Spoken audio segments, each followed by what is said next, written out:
Hello बच्चों, good morning. स्वागत है आप सभी लोगों का एक बार फिर से आज के इस वीडियो लेक्चर में। आज हम पढ़ने वाले हैं एक एप्लीकेशन है गॉस लॉ की ही, जिसके अंदर हम कैलकुलेट करने वाले हैं किसको, potential due to a conducting spherical shell. मतलब हमारे पास एक स्फेरिकल शेल है जो कि कंडक्टिंग है, मतलब चार्ज है, और उसकी वजह से हम पोटेंशियल के बारे में बात करेंगे। क्योंकि अभी तक हम कंटिन्यूएशन में जो चल रहे हैं वो पोटेंशियल और पोटेंशियल डिफरेंस के बारे में ही पढ़ रहे थे, जिसमें हमने इक्विपोटेंशियल सरफेस पढ़ा और उसके बाद अलग अलग पॉइंट पर ट्रांसवर्स पोजीशन पे और लॉन्गिट्यूडिनल पोजीशन पर पोटेंशियल की कैलकुलेशन की। तो उसी में ही अगर एक और एप्लीकेशन ऑफ गॉस लॉ जो है वो अगर हम देखें तो ये भी एक एप्लीकेशन है जिसमें कि इसकी हेल्प ली गई है। तो ये क्या है, potential due to conducting spherical shell. मतलब हमारे पास एक स्फेरिकल शेल है और उसकी वजह से पोटेंशियल को हमें कैलकुलेट करना है। बहुत सिंपल सा डेरिवेशन है ये, जैसा आपने इलेक्ट्रिक फील्ड के केस में किया था सेम अब इलेक्ट्रिक पोटेंशियल के केस में कर रहे हैं। तो ये एप्लीकेशन थी जो कि बताना बहुत जरूरी है, ताकि आपको इलेक्ट्रिक फील्ड, मतलब अगर हमारे पास एक स्फेरिकल शेल है तो स्फेरिकल शेल के केस में हमने क्या देखा था, एक पॉइंट उस शेल से r डिस्टेंस पर था, एक P पॉइंट, तो वहां पर इलेक्ट्रिक फील्ड की वैल्यू क्या आई थी। उसके बाद उस पॉइंट को खसका कर हम सरफेस पर ले आए थे, तब हमारी इलेक्ट्रिक फील्ड की वैल्यू क्या थी, और उसके बाद उस पॉइंट को हम अंदर लेके चल रहे थे उस सरफेस के अंदर, तब इलेक्ट्रिक फील्ड की वैल्यू क्या थी। ये हमने इलेक्ट्रिक फील्ड वाले केस में या उसके डेरिवेशन में देखा था।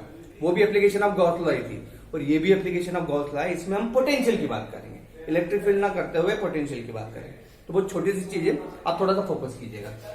क्या है बच्चों, ये कंडक्टिंग स्फेरिकल शेल है। मतलब ये है हमारी, मान लो ये कंडक्टिंग स्फेरिकल शेल है, ठीक है। अभी कंडक्टिंग है मतलब इसके ऊपर ये मान लो पॉजिटिवली चार्ज है,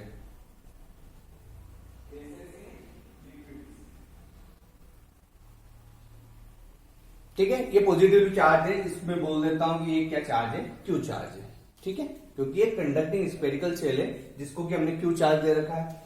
इसके सेंटर से इसका जो रेडियस है वो बोल देते हैं हम कैपिटल आर है, ठीक है। और इसके सेंटर से एक पी पॉइंट है हमारा जो कि किसी आर डिस्टेंस पर रखा हुआ है। किसी आर डिस्टेंस पर एक पी पॉइंट है हमारा, वहां पर हम सबसे पहले एक पोटेंशियल की, इलेक्ट्रिक पोटेंशियल की कैलकुलेशन करने वाले हैं। तो हमें सबसे पहले तो ये पता होना चाहिए कि कैसा है हमारा स्फेरिकल शेल, कंडक्टिंग है। मतलब अगर यहां पर हम इलेक्ट्रिक फील्ड की बात करेंगे, शेल हमारी कैसी है भी, ये कंडक्टिंग है, समझ लो कि ये सर्कुलर एरिया है। तो अगर यहाँ पर हम इलेक्ट्रिक लाइंस ऑफ फोर्स या इलेक्ट्रिक फील्ड की डायरेक्शन देखेंगे तो सारी कैसे निकलेगी, इससे बाहर निकलती हुई। मतलब सिंपली अगर हिंदी इंग्लिश में बोलूं तो वो है क्या, रेडियली आउटवर्ड। क्या बोल रहा हूं कि अगर इलेक्ट्रिक फील्ड की बात करें हम, इलेक्ट्रिक फील्ड, तो electric field is in the direction, किस डायरेक्शन में, जिसको बोला जाता है रेडियली आउटवर्ड। मतलब रेडियस जैसी है, जैसी अपनी रेडियस है, इसी को ऐसे आउटवर्ड बना दूं, ऐसे आउटवर्ड बना दूं, मतलब लाइक ऐसे, ये इस तरीके से, ये इस तरीके से, तो इसको क्या बोलेंगे हम, रेडियली आउटवर्ड। तो ये इलेक्ट्रिक फील्ड की डायरेक्शन है हमारी, पर अभी हम उसको देखना ही नहीं हमें, पर हम थोड़ा समझने के लिए, अगर स्फेरिकल शेल है तो रेडियली आउटवर्ड होगी हमारी इलेक्ट्रिक फील्ड की डायरेक्शन, ठीक है। दूसरी चीज इसमें क्या पता है हमको कि ये कैसा कंडक्टिंग स्फेरिकल शेल है, तो इसपे जो चार्ज जो कि इसकी सरफेस पर है, ये ऐसा फील होता है कि ये पूरा उसके सेंटर पे कॉन्सेंट्रेटेड है। क्यों? क्योंकि ये जो चार्ज है, ये चार्ज इसकी सरफेस पर यूनिफॉर्मली डिस्ट्रीब्यूटेड है। कैसा है, यूनिफॉर्मली, एक जैसा। ऐसा ही नहीं कि यहाँ पर इस कोने पर ज्यादा है या इस कोने पर कम, नहीं। पूरा शेल अगर हमारा कंडक्टिंग है तो इसका जो चार्ज है वो पूरा उस पर यूनिफॉर्मली डिस्ट्रीब्यूटेड है। और अगर यूनिफॉर्मली डिस्ट्रीब्यूटेड है तो अपन ये समझ सकते हैं ना, जैसे अपन सेंट्रीपिटल फोर्स या सेंट्रीफ्यूगल फोर्स पढ़ते थे तो बोलते थे ना कि सारा फोर्स जो है वो कहीं ना कहीं सेंटर पे कॉन्सेंट्रेट होता है। तो वैसा यहाँ पर भी बोल सकते हैं अपन कि अगर ये पूरा कंडक्टिंग स्फीयर है, चार्ज पूरे सरफेस पर है, इसका मतलब ऐसा फील होता है कि जो चार्ज है वो पूरी तरीके से सेंटर पर कॉन्सेंट्रेटेड है। ये सारा जो चार्ज है वो सेंटर पर कॉन्सेंट्रेटेड है, ठीक है। तो ये दो छोटी सी चीज थी जो कि बताना थी मेरे को। तो आप समझ लेना कि इलेक्ट्रिक फील्ड की डायरेक्शन अगर कंडक्टिंग स्फीयर है तो कैसे रहेगी, रेडियली आउटवर्ड। और चार्ज जो है, ये भी लिख लो आप कि charge is concentrated at centre. ऐसा फील होगा कि चार्ज जो है पूरा सेंटर पे कॉन्सेंट्रेटेड है, ठीक है। तो अभी इसी को लेकर हम इस पूरे डेरिवेशन को करेंगे। देखो बहुत छोटी सी चीज है, कि ये हमारा सेंटर पॉइंट था, इससे r डिस्टेंस पर एक p पॉइंट है, तो हमने देखा ही है कि potential at p, potential at point p due to spherical surface. इसी स्फेरिकल सरफेस के कारण p पॉइंट पर जो पोटेंशियल होता है उसकी वैल्यू क्या होती है हमें पता ही है, v इज इक्वल टू क्या होता है के क्यू बाय आर होता है। के क्यू अपना क्या है चार्ज, तो चार्ज ऑफ शेल क्या है क्यू, और डिस्टेंस कितना है यहां से यहां तक का आर डिस्टेंस है। तो ये समझो कि हमारी पहली इक्वेशन आ गई खत्म। जब हमारी कंडीशन क्या है, ये वाली कंडीशन कैसी है बच्चों कि जब आर जो है ये वाला आर इससे बड़ा है, मतलब आर इज ग्रेटर देन, ये देखा है आपने इलेक्ट्रिक फील्ड के केस में, इसीलिए बस खाली आपको हिंट देने की जरूरत है, आप समझ जाओगे कि जब r is greater than r है तब हमारी पोटेंशियल की वैल्यू क्या है ये है। ठीक है, दूसरा केस आता है हमारा जब आर इक्वल टू आर आ जाए, मतलब ये जो पी पॉइंट है ये कहां पर है, इस सरफेस के ऊपर ही है, सरफेस के ऊपर कहीं भी, मतलब ये जो आर है ये पी पॉइंट है हमारा कहां पर आ चुका है इस सरफेस के ऊपर, ये यहां पर है पी पॉइंट। तो यहां पर ये जो आर है और ये आर, ये दोनों इक्वल हो जाएंगे, तो जब दोनों इक्वल है तब हमारी पोटेंशियल की वैल्यू क्या रहेगी बच्चों के क्यू, ये जो स्मॉल आर था ये चेंज हो जाएगा किसमें कैपिटल आर में। ठीक है ना, ये वही वाले रेडिएशन कर रहा हूं जो कि हमने इलेक्ट्रिक फील्ड के केस में करा हुआ, पर यहां पर हम इलेक्ट्रिक पोटेंशियल लेके चलेंगे, इलेक्ट्रिक फील्ड नहीं लेंगे। ठीक है, तो ये फर्स्ट केस जब r is greater than r तो पोटेंशियल की वैल्यू ये है, जब आर इक्वल टू आर है तो पोटेंशियल की वैल्यू क्या है ये है। अब थर्ड और मोस्ट इंपॉर्टेंट केस है हमारा जब हमारा पॉइंट इसके अंदर है, बहुत जरूरी चीज है कि जब हमारा आर लेस देन आर वाली केस देखते हैं, r is less than r, मतलब पॉइंट इसके अंदर है, कहीं भी किसी पॉइंट पर भी हो सकता है। ठीक है, तो वहां पर पोटेंशियल की वैल्यू क्या होगी, ये हमारे लिए बहुत जरूरी है समझना कि इस कंडीशन में पोटेंशियल की वैल्यू क्या होगी। तो देखो बहुत सिंपल सी चीजें आपको समझाता हूं मैं, कि जैसा कि हम जानते हैं कि as we know equipotential, या उसके केस में हमने अभी इलेक्ट्रिक पोटेंशियल की कैलकुलेशन करी थी, जिससे कि हमें एक डेरिवेशन निकल कर आया था कि जो इलेक्ट्रिक फील्ड होती है ई जो होती है वो ऐसी होती है minus DV by D r. Electric field जो है नेगेटिव डेरिवेटिव, सारा वर्ड मैंने बोल बोल के आपको लिखवाया भी था कि नेगेटिव डेरिवेटिव ऑफ पोटेंशियल है विद रिस्पेक्ट टू आर, मतलब आर मतलब उस डिस्टेंस के रिस्पेक्ट में जो नेगेटिव पोटेंशियल है, नेगेटिव डेरिवेटिव ऑफ पोटेंशियल आता है वही हमारा किसके इक्वल होता है इलेक्ट्रिक फील्ड के इक्वल, मतलब E is equal to minus DV by D R. इसको मैं ऐसा भी लिख सकता हूं minus delta we by delta R. ये डेल्टा का मतलब है change in potential with respect to change in distance R, या डिस्प्लेसमेंट का जो भी बोल दो, तो इसको ये लिखूं D V minus DV by D R या minus delta we by delta R, दोनों चीजें लगभग सेम ही है। ठीक है, ये आपको पता है, ये हम जानते हैं किस केस में हमने पढ़ा था, ये इक्वी पोटेंशियल के केस में।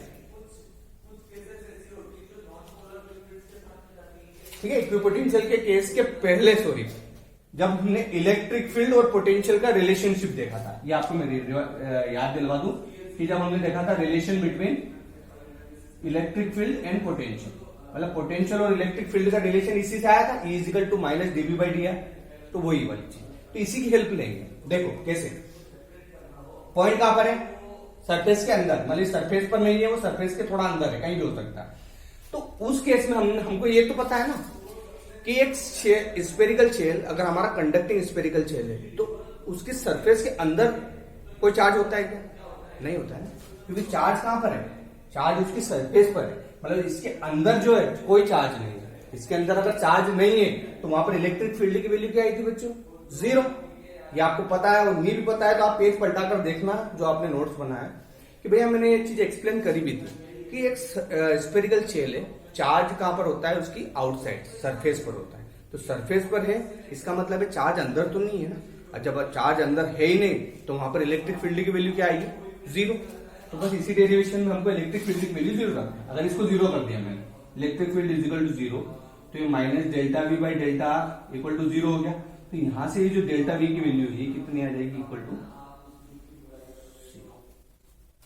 ठीक है, समझ रहे हो ना कि हमारी ये डेरिवेशन कहां से आया था, ये बताता है रिलेशनशिप बिटवीन इलेक्ट्रिक फील्ड और पोटेंशियल। ठीक है, ये डेरिवेशन हम यूज कर रहे हैं। तो यहां पर हमने क्या देखा कि हम किसका केस पढ़ रहे हैं, एक कंडक्टिंग स्फेरिकल शेल का, और कंडक्टिंग स्फेरिकल शेल के केस में सरफेस के अंदर चार्ज नहीं होता है। अगर सरफेस के अंदर चार्ज नहीं है that means electric field zero है।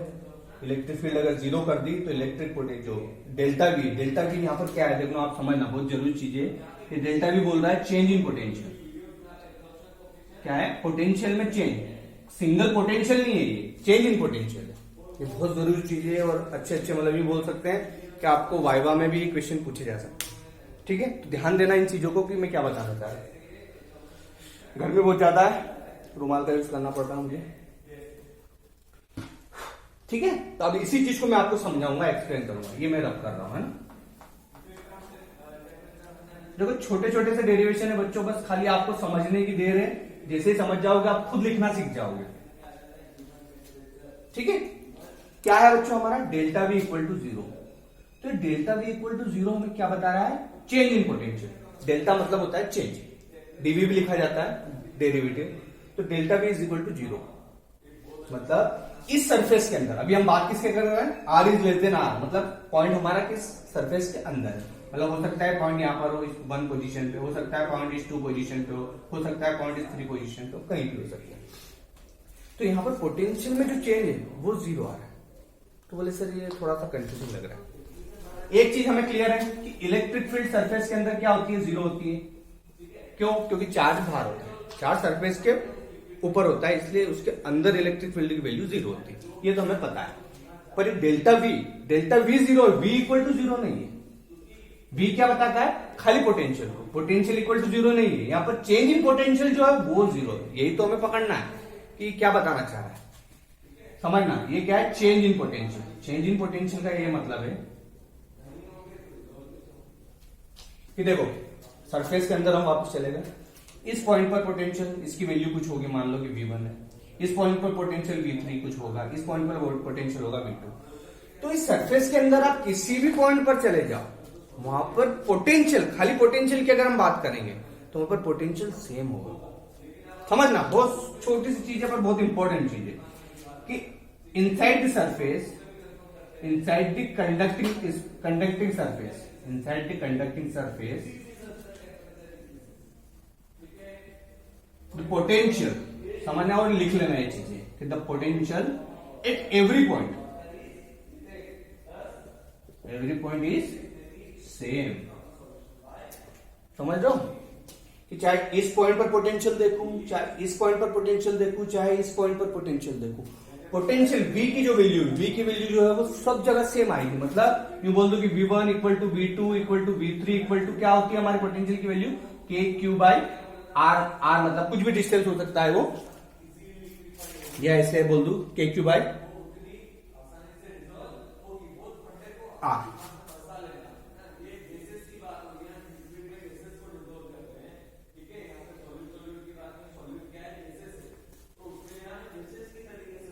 सरफेस के अंदर की बात कर रहे हैं कि चाहे 1 पॉइंट पर पोटेंशियल देख रहा हूं मैं, 2 पॉइंट पर देख रहा हूं, थर्ड वाले पॉइंट पर पोटेंशियल देख रहा हूं, वहां पर वैल्यू आ रही KQ का। अब आपके मन में आ जाएगा बोले सर KQ बाय R तो ये हो गया सरफेस वाला पोटेंशियल, क्योंकि ये वाला केस हमने कब देखा था कि KQ बाय R कब आया था? जब हमारा R इक्वल टू R था। हाँ, तो वही तो बोल रहा हूं मैं कि जो पोटेंशियल इस सरफेस पर किसी भी पॉइंट पर था वही सेम पोटेंशियल सरफेस के अंदर भी होगा।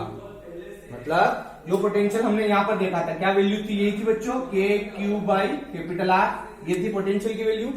तो इसके बाद हम जब जैसे जैसे इस R को कम कर रहे हैं, मतलब ये वाला केस लेके चल रहे हैं, मतलब जब R is less then R है, मतलब पॉइंट कहां पर है? इसके अंदर कहीं पर भी हो सकता है, तो वहां पर पोटेंशियल की वैल्यू वही रहेगी जो सरफेस पर थी। समझ रहे हो? Inside the conducting surface the potential at every point is same, और विच इज इक्वल टू क्या है? Which is equal to the potential at surface.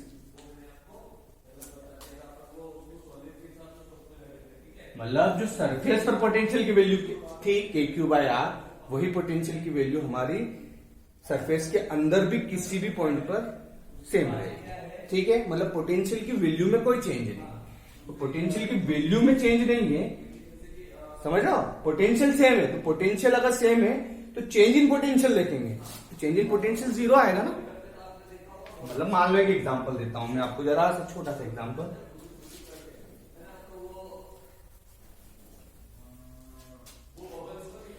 कि इस पॉइंट पर पोटेंशियल मान लो V1 इज इक्वल टू 2 था, ठीक है, इस सेकंड वाले पॉइंट पर भी पोटेंशियल 2 था, थर्ड वाले पोटेंशियल पॉइंट पर भी पोटेंशियल 2 था। मतलब मैं बोल रहा हूं कि सारे पॉइंट पर पोटेंशियल सेम रहेगा, ये पोटेंशियल सेम है। तो भैया अगर मैं चेंज की बात करूं, चेंज कैसे निकालते हैं हम, किसी दो के बीच का डिफरेंस, तो V2 माइनस V1, तो इस 2 माइनस 2 करूंगा तो क्या आएगा, 0 आएगा ना। पोटेंशियल सेम है तो उनके बीच का डिफरेंस क्या है, कुछ भी नहीं। मतलब चेंज इन पोटेंशियल जो है डेल्टा V इक्वल टू 0 आएगा। ये यहां से आया। अब आपको चीजें समझ में आ गई होगी कि मैंने डेल्टा V इक्वल टू 0 क्यों लिखा था। भैया हमने यहाँ डेरिवेशन था, इलेक्ट्रिक फील्ड 0 थी, तो वहां से डेल्टा V जो है वो जो हमारा कितना आ गया था, 0 आ गया था। तो कैसे आया था, आपको ये मैंने चीजें एक्सप्लेन करी कि अगर हमारे पास कंडक्टिंग स्फेरिकल शेल है तो उसके बाहर पोटेंशियल की वैल्यू जो हमने निकाली वो ये, सरफेस पर पोटेंशियल की वैल्यू ये है, और उसके बाद जैसे इसके अंदर हम किसी भी पॉइंट पर जाएंगे तो वहां पर पोटेंशियल की जो वैल्यू है वो सेम रहेगी, जो कि किसके इक्वल है, यही KQ/R के इक्वल। पर उसके अंदर जो चेंज इन पोटेंशियल बात करेंगे, डेल्टा V की बात करेंगे, तो डेल्टा V इक्वल टू क्या आ जाएगा, 0। ठीक है, बहुत सिंपल सी चीज थी ताकि आपको कंपैरिजन। अब देखो इन दोनों को मैं कंपेरेटिव वे में भी लिख देता हूं ताकि आपको कंफ्यूजन नहीं रहे। दोनों की टेबल बना देता हूं ताकि आपको याद करने में भी आसानी हो। मैं जितने एफर्ट्स मेरे एंड पर लगा सकता हूं मैं वो लगाने की कोशिश कर रहा हूं, बाकी काम आपका है। ये हम इलेक्ट्रिक फील्ड लिख देता हूं मैं, इधर मैं लिख देता हूं इलेक्ट्रिक पोटेंशियल। ठीक है, इनके बीच में एक प्रकार से हम लोग की टेबल बना। सबसे पहला केस था कि R जब ग्रेटर देन R हो, तो R जब ग्रेटर देन R था उस कंडीशन में हमारी इलेक्ट्रिक फील्ड की वैल्यू क्या आई थी बच्चों, याद हो, और मी भी याद हो तो आप पेज पलटा कर देखना, KQ/R²। और वही R is greater then R है तब पोटेंशियल की वैल्यू क्या है हमारी, ये KQ/R। ठीक है, मतलब R² आता है इलेक्ट्रिक फील्ड के केस में, यहाँ पर पोटेंशियल के केस में खाली सिंगल R आता है। ठीक है, जब R इक्वल टू R है मतलब सरफेस पर बात कर रहे हैं, तो यहां पर हमारी इलेक्ट्रिक फील्ड की वैल्यू क्या आई थी, याद है किसी को, नहीं याद है तो वो लिख देता हूं कि KQ/R²। ठीक है, और वही अगर हम पोटेंशियल की बात करें तो पोटेंशियल क्या निकल कर रहा है हमारा, KQ/R, जब हम सरफेस पर है। थर्ड केस कि जब R is less then R, मतलब जब सरफेस के अंदर है। ठीक है, अब ये बार बार लिखने की जरूरत नहीं है, ये आउटसाइड की बात कर रहा हूं मैं, ये ऑन सरफेस, सरफेस के ऊपर, और ये सरफेस के अंदर, इनसाइड सरफेस। ठीक है, तो देखो सरफेस के अंदर आ गए हम, तो सरफेस के अंदर इलेक्ट्रिक फील्ड की वैल्यू क्या आई थी हमारी, 0। ये चीज मैं एक्सप्लेन कर सकता हूं क्योंकि उसके अंदर चार्ज नहीं होता इसलिए वो इलेक्ट्रिक फील्ड की वैल्यू 0। अब इलेक्ट्रिक पोटेंशियल, तो इलेक्ट्रिक पोटेंशियल देखो यहां पर V की वैल्यू जो है वो यही है जो कि सरफेस पर है, KQ/R। V की वैल्यू यही है, पर डेल्टा V की वैल्यू जो है वो क्या है, 0। अब चीजें समझ में आ गई। एक कंपैरेटिव वे में मैंने एक टेबल बनाकर भी आपको बता दिया है ताकि आप जब पेज पलटाओ और किसी चीज का डेरिवेशन करो तो आपको कंफ्यूजन ना रहे कि इलेक्ट्रिक फील्ड और पोटेंशियल ये दोनों चीजें अलग अलग है। ठीक है, इलेक्ट्रिक फील्ड आउटसाइड सरफेस क्या थी, ये थी, सरफेस पर ये थी, और सरफेस के अंदर ये थी। सेम पोटेंशियल के केस में कि पोटेंशियल सरफेस के बाहर क्या था, ये था, सरफेस पर आ गए तो यही था, और जब सरफेस के अंदर जाएंगे तो पोटेंशियल सेम रहेगा, मतलब किसी भी पॉइंट पर पोटेंशियल सेम रहेगा, पर चेंज इन पोटेंशियल क्या आएगा, इक्वल टू 0 आएगा। किसी को कोई डाउट इतने से में नहीं, तो ये एक एप्लीकेशन थी हमारी potential due to conducting spherical shell, ये चीज बतानी थी, इंपॉर्टेंट थी इसलिए मैंने आपको बता दी है, बाकी चीज आप खुद कर सकते हो। ठीक है, अब इसी वीडियो लेक्चर में मैं एक नई चीज और आपको बताने वाला हूं, वो भी आप समझिएगा।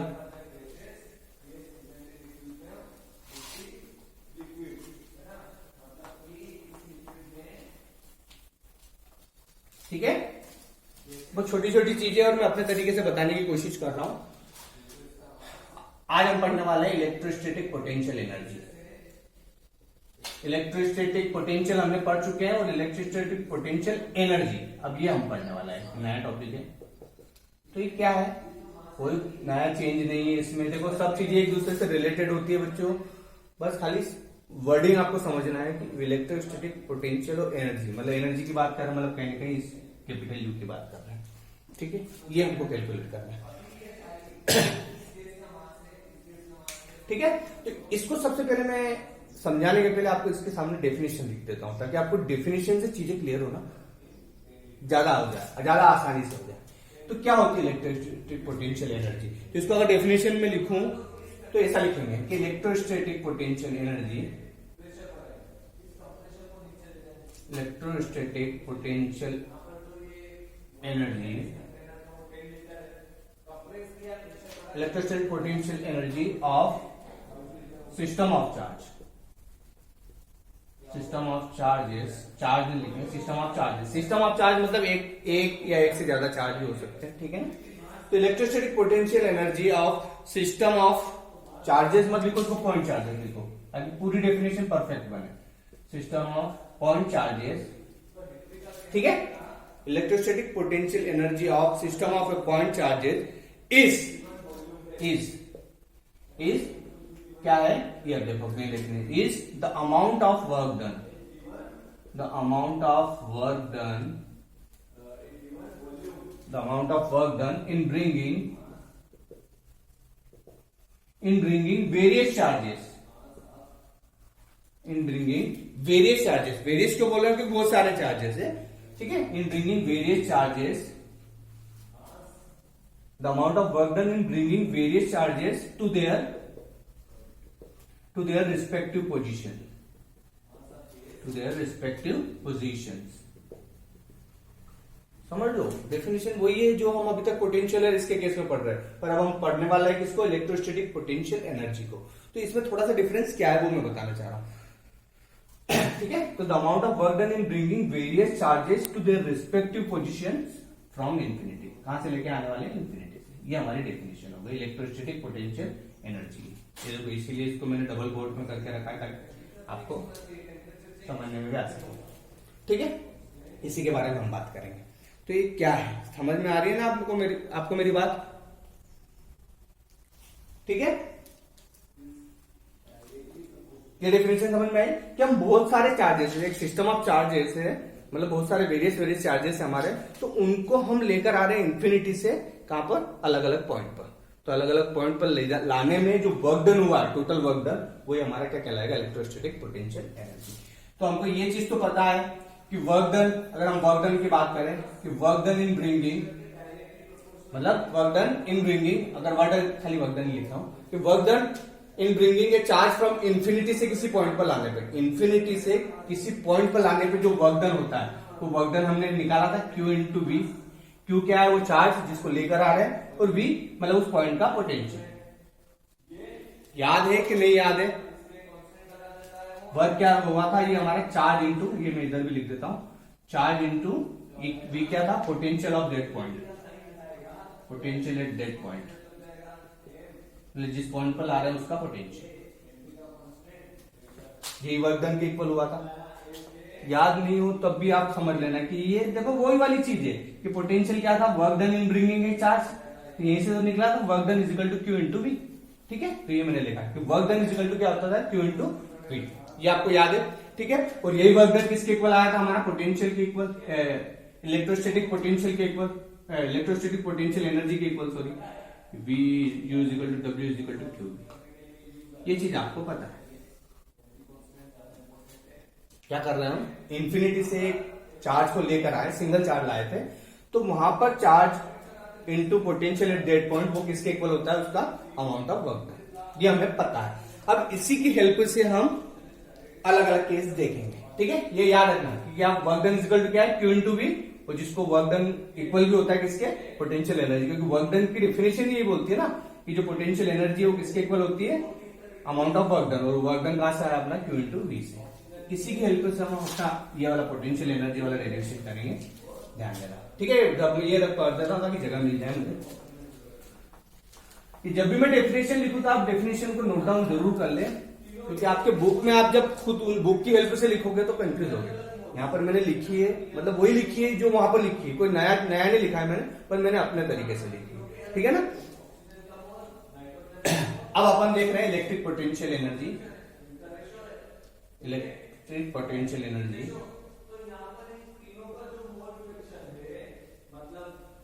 Electric potential energy of system of two charges, of system of two charges, मतलब हमारे पास दो चार्जेस है, ठीक है। देखो समझने की कोशिश करना, बहुत सिंपल सी चीजें हैं ये। दो चार्जेस की बात कर रहे हैं, मतलब इन्फिनिटी से पहले एक चार्ज को लेकर आएंगे, उसको उस पोजीशन पर रख देंगे, उसके बाद इन्फिनिटी से दूसरे चार्ज को लेकर आएंगे, उसको उस पोजीशन पर रख देंगे, और दोनों के बीच में r डिस्टेंस रखना है हमको। दैट्स ऑल, ये हमारा काम है। ठीक है, तो समझना क्या है कि हमारे पास मान लो टू चार्जेस की बात कर रहे हैं कि हमारे पास दो चार्जेस है, Q1 और Q2, इनको मुझे लेकर आना है इन्फिनिटी से अलग अलग पॉइंट पर। ठीक है, तो आप समझना क्या है कि मान लो ये हमारी इन्फिनिटी वाली पोजीशन है, यहां पर हमारे पास कोई Q1 चार्ज है, इसको मैं लेके आने वाला हूं किस पर, इस पॉइंट पर। इस पॉइंट को मैं बोल दूं कि ये मान लो मेरा पॉइंट है क्या, ए। क्या हमारा टास्क क्या है कि इन्फिनिटी पे कोई चार्ज है Q1, उसको मेरे को लेकर आना है किस पर, किसी ए पॉइंट पर। ठीक है, ये हमारा टास्क है, इस पॉइंट पर मुझे लेकर आना है। ठीक है, तो फर्स्ट हमें क्या करना पड़ेगा कि चार्ज को इन्फिनिटी से इस पॉइंट पर लाना है। तो यहां पर हम देखेंगे कि जब इन्फिनिटी से इन्फिनिटी टू पॉइंट ए, तो इन्फिनिटी से पॉइंट ए पर लाने में हमें जो अमाउंट ऑफ वर्क डन करना पड़ा है, वो वर्क डन कितना करना पड़ रहा है,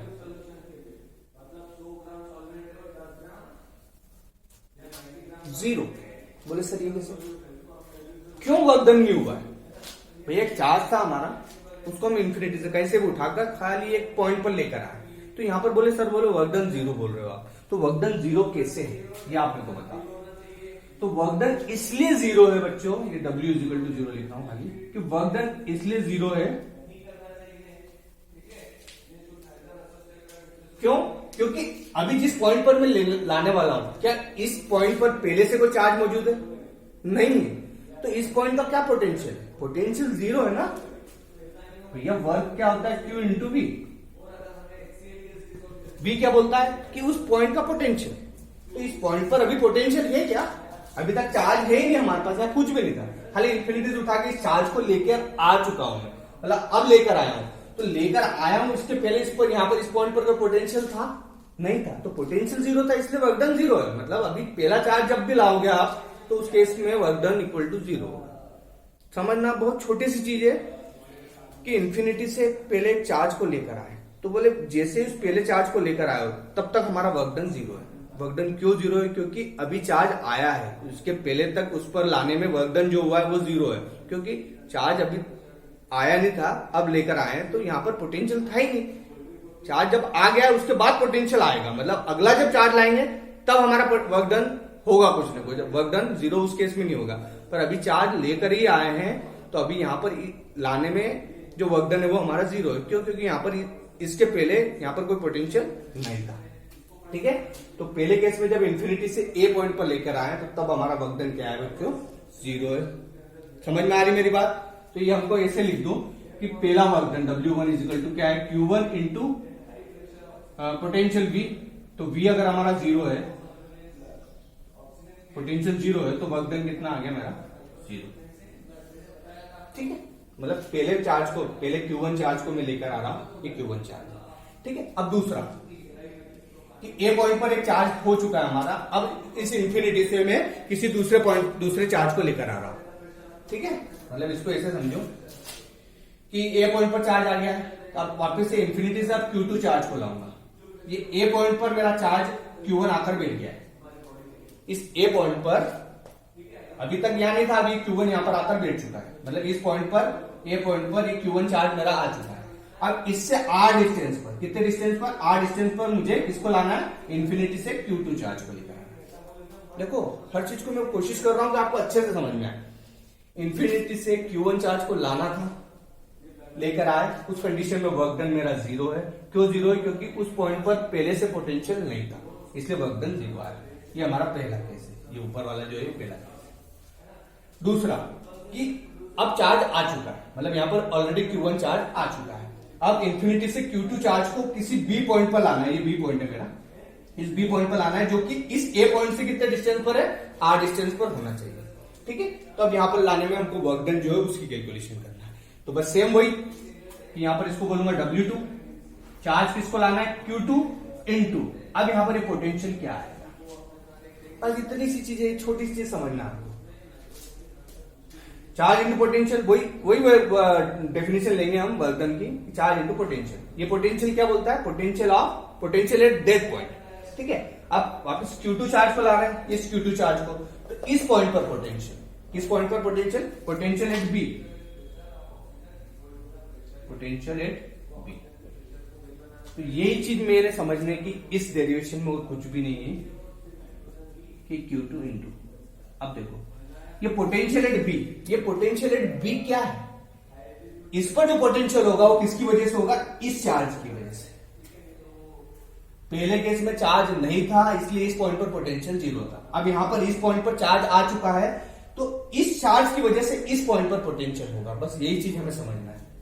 ये चार्ज आ गया तो ये अपनी कोई इलेक्ट्रिक लाइंस ऑफ फोर्सेस देगा ना, इलेक्ट्रिक फील्ड जनरेट करेगा, तो इस पर इसका अपना कोई पोटेंशियल होगा। तो मतलब ये पोटेंशियल एट बी क्या होगा, पोटेंशियल ड्यू टू चार्ज, किसके चार्ज, कौन सा चार्ज, Q1 चार्ज के कारण। बी पॉइंट पर जो पोटेंशियल होगा वो किस चार्ज के कारण होगा, Q1 चार्ज के कारण। क्यों, क्योंकि Q1 चार्ज ऑलरेडी आ चुका है और अब हम दूसरे पॉइंट पर, बी पॉइंट पर किसी Q2 चार्ज को लाने वाले हैं। तो खाली पोटेंशियल वाला जो केस है उस पर जो पोटेंशियल होगा वो किसके कारण होगा, Q1 चार्ज के कारण। बस इतनी सी बड़ी बात है। तो W2 इजिकल टू क्या होगा, Q2 into potential due to charge Q1, simple भाई। पोटेंशियल V इजिकल टू क्या होता है, KQ बाय R होता है, ये जो भी है ना। तो ये Q क्या लेते हैं अपन, वो चार्ज के बारे में, तो अपन किसके कारण देख रहे हैं, पोटेंशियल ड्यू टू Q1। तो यहां पर क्या आ जाएगा, K चार्ज क्या है अपना Q1 और डिस्टेंस कितने R डिस्टेंस पर लाना है, ये वाली बात। मतलब अपना जो W2 जो है वो किसके इक्वल आ गया, K Q1 Q2 by R। ये छोटी सी चीज फिर से शुरुआत से समझाता हूं, समझना क्या कैलकुलेशन करना है हमको, इलेक्ट्रोस्टैटिक पोटेंशियल एनर्जी। तो वो क्या बोलती है कि जो अमाउंट ऑफ वर्क डन है इन ब्रिंगिंग वेरियस चार्जेस, मतलब बहुत सारे चार्जेस है, 2 भी हो सकते हैं, 2 से ज्यादा भी हो सकते हैं, 1000 भी हो सकते हैं, ठीक है। तो उन वेरियस चार्जेस को इन्फिनिटी से किसी रिस्पेक्टिव पोजीशन पर लाना है, तो उस पर जो वर्क डन हुआ है वही हमारी पोटेंशियल एनर्जी कहलाती है। तो पहला देख रहे हैं हम सिस्टम ऑफ 2 चार्ज, मतलब 2 चार्ज के बारे में बात कर रहे हैं कि इन्फिनिटी से पहले एक चार्ज लाया Q1, ये Q1 लाया, तो पहला केस था वर्क डन 0 था, क्यों, क्योंकि पोटेंशियल उस पॉइंट पर नहीं था, ठीक है। दूसरा केस कि ए पॉइंट पर Q1 चार्ज आ चुका है, अब दूसरा वाले पॉइंट पर, बी पॉइंट पर Q2 चार्ज को इन्फिनिटी से ला रहा हूं, तो यहां पर इस बी पॉइंट पर जो पोटेंशियल होगा वो किसकी वजह से होगा, Q1 की वजह से। तो वो क्या होता है, KQ bye R1, KQ1 bye R। तो ये टोटल डेरिवेशन क्या है, W2 is equal to K Q1 Q2 by R। तो आपका जो टोटल नेट वर्क डन है वो नेट वर्क डन कितना आ गया बच्चों, टोटल वर्क डन बोल दूं उसको, total work done capital W क्या हो गया, W1 प्लस W2। W1 कितना था हमारा 0 प्लस W2 क्या है, ये K Q1 Q2 by R। तो ये कितना आ गया, total work done is equal to ये K Q1 Q2 by R। तो ये हमारा किसके फॉर्म में स्टोर होगा, पोटेंशियल एनर्जी। मतलब जो इलेक्ट्रिक पोटेंशियल एनर्जी अगर सिस्टम ऑफ 2 चार्जेस की बात कर रहे हैं तो किसके इक्वल आ गए हमारी, K Q1 Q2 by R। मतलब जो जितने चार्ज है उसको K से मल्टीप्लाई करके डिवाइड करना है उनके बीच के डिस्टेंस को, सिंपल वही बात है। क्योंकि अगर सिंगल चार्ज होता है तो ये होता है, अगर ये 2 चार्ज हो गए तो क्या हो रहा है, एक प्रकार से K Q1 Q2 by R, बस इतना सा फर्क आ रहा है, तो वही आ रहा है। पर ये आया कैसे वो चीज समझना हमें बहुत जरूरी है, ठीक है। इतनी चीज समझ में आ गई बच्चों, इससे आसानी से मैं और आसानी से नहीं बता सकता, क्योंकि देखो ऑनलाइन चल रहा है चीजें और वीडियो बनाना पड़ रहा है हमें, तो वीडियो बना रहे हैं तो इतने आसानी से और कोई समझा नहीं पाएगा, ठीक है। तो आपको समझना है कि सिस्टम ऑफ 2 चार्ज मतलब 2 चार्ज की बात है, इन्फिनिटी से उन चार्जेस को लेकर आना है, तो किस पॉइंट पर लाना है, ए पॉइंट और बी पॉइंट पर, और उनके बीच का डिस्टेंस कितना होना चाहिए, तो वही जो पोटेंशियल एनर्जी है, इलेक्ट्रोस्टैटिक पोटेंशियल एनर्जी, जो कि किसके इक्वल होती है, अमाउंट ऑफ वर्क डन। तो कितना आया, K Q1 Q2 by R। यहां तक ठीक है। अब इसी 2 चार्ज के अलावा हम 3 चार्ज के बारे में बात करेंगे तो आपको और क्लियर होगी, ठीक है ना, समझना।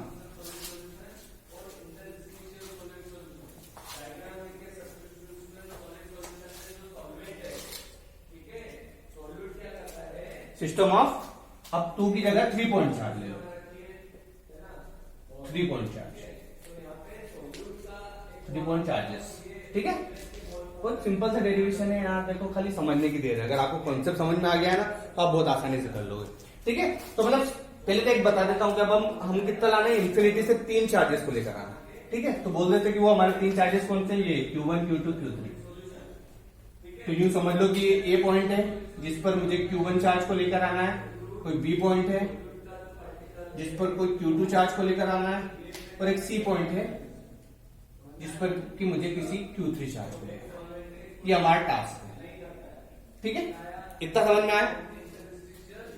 मतलब अब 3 अलग अलग चार्जेस को मेरे को इन्फिनिटी से लेकर आना है। ये इन्फिनिटी से लाऊंगा मैं, तो पहले Q1 को लाऊंगा, फिर उसके बाद Q2 को लाऊंगा, और उसके बाद फिर Q3 को लाऊंगा। तो मैंने कुछ इस तरीके से एक पहले टास्क बना दिया, हाँ ऐसा काम करना है मुझे, ठीक है। इनके बीच का सेपरेशन आप समझ लो, ये पहला चार्ज और दूसरा चार्ज है, इनके बीच का डिस्टेंस R12 है। R मतलब R लेकर चलते हैं हम, दो चार्जेस के बीच का डिस्टेंस R लेकर चल रहे, पर अब यहाँ पर 2 चार्जेस है, क्योंकि 2 ये भी है, 2 ये भी है, 2 ये भी है, तो इनके बीच का डिस्टेंस 1 और 2 के बीच में, इसलिए R12 लिख दिया। ये 2 और 3 के बीच में, इसको बोल दिया R23, और ये 1 और 3 के बीच में, इनके बीच का डिस्टेंस R13, ठीक है। इतनी चीजें, ये हमारा टास्क है। तो सबसे पहली कंडीशन देखो, बहुत सिंपल हो जाएगा कि फर्स्ट वाली पोजीशन पर किसको लेकर आऊंगा मैं, Q1 को। सबसे पहले यूं इंफिनिटी से Q1 चार्ज को किस पॉइंट पर लेके आ रहा हूं मैं, इस ए पॉइंट पर। ये हमारा कोई ए पॉइंट है, इस पर ला रहा हूं। तो हमने पहले ही देखा है कि यहां पर वर्क डन इक्वल टू 0 होगा। क्यों 0 होगा?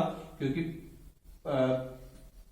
वर्क डन 0 क्यों होगा? क्योंकि यहां पर इस पॉइंट पर पोटेंशियल क्या है, पोटेंशियल इक्वल टू क्या है, 0। क्योंकि पहले से कोई चार्ज मौजूद है ही नहीं, तो पहले जो इंफिनिटी से Q1 चार्ज को सबसे पहले इस ए पॉइंट पर लाएंगे, जैसे अभी इसके पहले वाले में देखा, सेम वही है कि पहले वाले केस में वर्क डन कितना है, 0। मतलब W1 अपना कितना आ गया बच्चों, 0 आ गया, ठीक है। पहला चार्ज आकर इस पोजीशन पर बैठ चुका है। दूसरा सेकंड केस में अब किसको लेकर आ रहे हैं हम, ये Q1 तो आ चुका है, ये ए पॉइंट पर Q1 आ चुका है, ठीक है। अब इस ए पॉइंट से R डिस्टेंस पर, इस ए पॉइंट से किसी R डिस्टेंस पर बी पॉइंट है मेरा, ये कितने डिस्टेंस पर है, ये कौन सा डिस्टेंस, R12 डिस्टेंस। प्रॉपरली लिख देता हूं ताकि आपको कंफ्यूजन नहीं। ए पॉइंट पर चार्ज आ चुका है, ये पहले लार्ज है, तो यहां पर वर्क डन कितना है मेरा, 0। अब इस ए पॉइंट से R12 डिस्टेंस पर एक बी पॉइंट है, जहां पर मुझे इंफिनिटी से किस चार्ज को लेकर आना है, Q2 चार्ज को। ये इंफिनिटी से मैं Q2 चार्ज, ये इंफिनिटी में कहीं भी लिखूं, इंफिनिटी का मतलब है कहीं से भी लेकर आ रहा हूं बस। तो इंफिनिटी से अब किस चार्ज को लेकर आऊंगा मैं, Q2 चार्ज को। किस पॉइंट पर, इस बी पॉइंट पर, और उस ए पॉइंट से कितना डिस्टेंस पर है, बी। तो हमने अभी देखा है कि जो वर्क डन है, सेकंड वाला देखेंगे, तो किस चार्ज को लाने में कर रहे हैं, Q2 चार्ज को। Q2 into potential of that point, इस पॉइंट का पोटेंशियल एट बी, ठीक है। वही सेम डेरिवेशन करूंगा, देखो आप समझ जाओगे। अब इस बी पॉइंट पर पोटेंशियल अब किसकी वजह से, इस Q1 की वजह से, क्योंकि Q1 ऑलरेडी आ चुका है। पहले वाले केस में Q1 था नहीं, इसलिए इस पॉइंट पर पोटेंशियल क्या था, 0 था। अब इस बी पॉइंट पर पोटेंशियल अब किसकी वजह से होगा, इसकी वजह से होगा। तो हम क्या देखेंगे, पोटेंशियल ड्यू टू, मतलब बी पर जो पोटेंशियल है वो किसकी वजह से, पोटेंशियल ड्यू टू Q1। समझना, बहुत सिंपल सा डेरिवेशन है। तो Q1 की वजह से पोटेंशियल की वैल्यू क्या होती है, K Q1 by R, sorry R नहीं लिखूंगा मैं, क्या लिखूंगा, R12, ठीक है। तो यहां से डेरिवेशन क्या आ गया मेरा, K Q1 Q2 bye R12, ठीक, छोटी सी चीज। तो सेकंड वाला वर्क डन क्या आ गया मेरा, ये आ गया। मतलब पहला केस हमारा ये था, फर्स्ट वाला केस ऊपर वाला, कि इंफिनिटी से ए पॉइंट पर एक चार्ज लेकर आए थे Q1, तब वर्क डन 0 था। अब इस इंफिनिटी से अब सेकंड चार्ज ला रहे हैं जो कि बी पॉइंट पर ला रहे हैं, तो यहां पर वर्क डन क्या हो जाएगा, ये आ गया, K Q1 Q2 bye R12। अब हमारा लास्ट थर्ड वाला केस है, उसको भी मैं इधर लिख देता हूं। थर्ड वाला और आखिरी केस है हमारा कि अब इंफिनिटी से मुझे थर्ड वाले चार्ज को लाना, मतलब ए पॉइंट पर चार्ज Q1 आ चुका था, किसी बी पॉइंट पर, ये जो बी पॉइंट है इस पर भी Q2 आ चुका है, और अब कोई थर्ड पॉइंट है जो कि C है, जिस पर कि मुझे थर्ड वाले को लेकर आना है। तो ये तो डिस्टेंस R12 था मेरा, ये R23 इनके बीच का डिस्टेंस था, और यहां से कुछ कौन सा डिस्टेंस है, R13 डिस्टेंस पर इंफिनिटी से कौन से चार्ज को लाऊंगा अब मैं, थर्ड वाले चार्ज को, ठीक है। अब आपको समझ में आ गई होगी चीजें, ठीक है। तो इन्फिनिटी से इस थर्ड का चार्ज को मैं लेकर आने वाला हूं। ठीक है, ये मैं रब करता हूं ताकि हमारा फाइनल डेरिवेशन भी मैं लिख पाऊं।